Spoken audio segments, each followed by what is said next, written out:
Ciao ragazzi, sono la prof. Today we will talk about the pronomi relativi. These are pronouns that put two sentences in a relation. So that's why they're relativi. Think of them as a chain. Each sentence is, let's say, one short chain and another short chain, and then you have your link and you have a whole sentence now if you attach those two sentences. You don't have to repeat things over and over.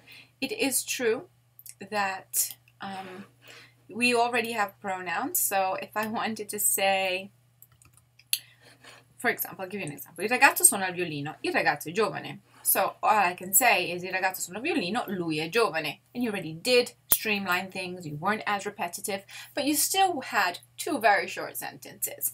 While it's more natural, it flows better if you connect the two sentences and really merge everything. So il ragazzo, so I will eliminate this one, che suona il violino. The che usually comes right after what you're talking about. Suona il violino è giovane. Here you have a longer sentence with a relative pronoun.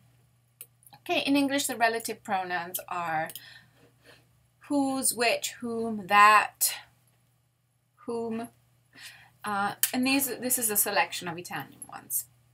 I've decided to not do these for this year. So what do relative pronouns do? They link one clause to another, and you at the same time, being that they're pronouns, they eliminate parts of the sentences, so it's all nice and clean. They usually refer back to something or someone already mentioned. In English, particularly that can be omitted. In Italian, you must use them. So we have two pronouns that I would say it's fair to say that are our main pronouns, the ones that you will be dealing with the most. Cui, bad circle, and che. Cui and che. So we'll start from che. You are very familiar with che because you have already studied the subjunctive, and that's what that was. You had opening sentence, that, which was che, and your secondary clause. So you're going to pretty much be repeating the same thing, but you do not need any subjunctive or anything like that. So che refers to objects or people. It must have an antecedent, which means, which was what I was talking about, it needs to have something right here. It must refer back to something or someone has already been mentioned. Without that, you can't have che. Okay, so it must have an antecedent. It may function as the subject or the object of your sentence. It is invariable, so it doesn't become ku, ka, ko, anything like that.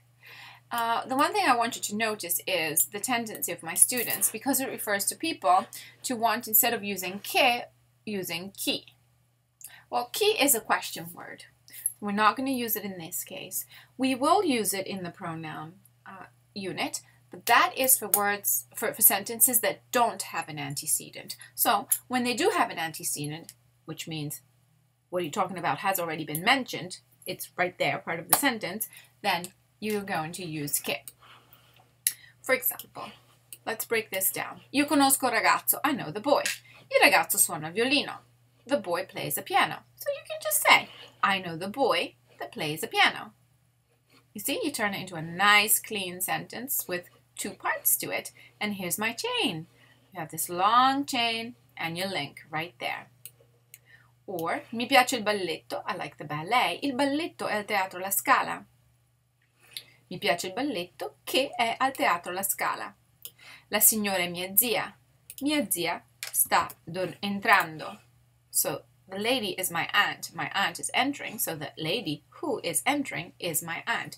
Notice that I use che here and here, although it referred to il ragazzo. Just a couple of quick examples. In English, you don't always use the word that. So it's hard for you to put something that your language doesn't have all the time. So you really have to be conscious of that. So do you like the present that I gave you? Ti piace il regalo che ti ho dato? another example. The singer I prefer is Lucio Dalla. In Italian, you have to say the singer that I prefer is Lucio Dalla. So, il cantante che preferisco è Lucio Dalla. Bene? For example. And that will be good for these examples. Okay, so as mentioned, the main pronouns, relative pronouns, are che and cui. Cui pretty much matches che in everything. It has one peculiarity that actually makes it quite easy to recognize. So, it refers to people and objects. So, chi is still not an option here. It is used instead of che when there is a preposition. Prepositions are di, a, da, in, con, su, per, tra, fra. Okay, so here, just like che, you must have an antecedent, and it immediately follows the antecedent. While che it's a little bit more flexible as far as location sometimes, cui immediately follows the antecedent. So for example, the school in which I go is old. La scuola a cui vado è vecchia. Hai visto la ragazza con cui ho ballato ieri sera? Did you see the girl with whom I danced last night? With, because you have con, then you add cui, and it refers to la ragazza. Stasera vado all'opera in cui lei recita. I'm going to go to the opera in which she acts. Quello è il cantante di cui ti ho parlato. So you see I'm trying to make various sentences, prepositions. Di, a, da, in, con, su, per, tra, fra. So this is a use of cui. It's pretty much just like che, but if you have a preposition, you are going to not have an article, just the preposition, plus cui. Cui does have another use, okay? If instead of using it with a preposition, you use it with an article, then its meaning is possessive. So let me explain this. So when you use it with a definite article, it means possession. For example, the scientist whose theories are interesting is my uncle. So, lo scienziato, le cui teorie sono interessantissime, è mio zio. So you can say the scientist is my uncle. But if you have a whole sentence as a possessive, then you can kind of put that right in the middle between these two commas, which is a type of sentences. In Italiano, it's called un'incisiva, an incisive, I think. So it's between two commas. You could almost imagine it into a parenthesis, but then it connects to the subject, say, whose theories are very interesting, mio zio. So the student whose book you found is worried. So you could just say the student is worried. And the student is the owner of the book that you found. So, lo studente, il cui libro hai trovato, è preoccupato. Oh, I made it a girl here. La studentessa, il cui libro hai trovato, è preoccupata. So here you have like something inside, which indicates the possession here. Va bene? So these are the two uses of cui. Okay, this is a quick exercise. You could recognize this quickly. So when you see a preposition, boom, boom, you will see that you will immediately put cui. And when you don't, you have che, if you have an antecedent. But you see here, these are in the middle of a long sentence. So this is really going to be the chain right here and right here that connects these two. And therefore, I have antecedents everywhere.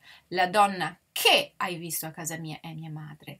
Gli studenti per cui lei prepara l'esercizio sono molto gentili. La studentessa che ha cantato quella bella canzone si chiama Lisa. Susanna è la ragazza di cui ti ho parlato, because parlare wants di. Now, quick use of the possessive. So here, that girl is kind. Oh, let's do that one. Okay, let's do number 2. Il libro è bellissimo, non ricordo il suo titolo. So the book is great and I don't remember its title. Va bene? So, il libro, the book, whose title I don't remember, il cui titolo non ricordo, o non mi ricordo, you can say both things, è bellissimo. Or, il bambino della Okay, it's really hard to make sentences. I'll try. We can do these in class. But number 4. Il signore si chiama Alfredo. So the man's name is Alfredo. And his phone is broken. So, il signore, the man, whose phone is broken, il cui telefono è rotto, si chiama Alfredo. Again, I use it right here in between. So the man whose phone is broken is called Alfredo.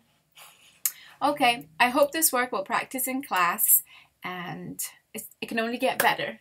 And it's very useful and it's a very natural way of speaking, not making all these short sentences like we have been doing, but making them longer. Ciao ragazzi, buona giornata.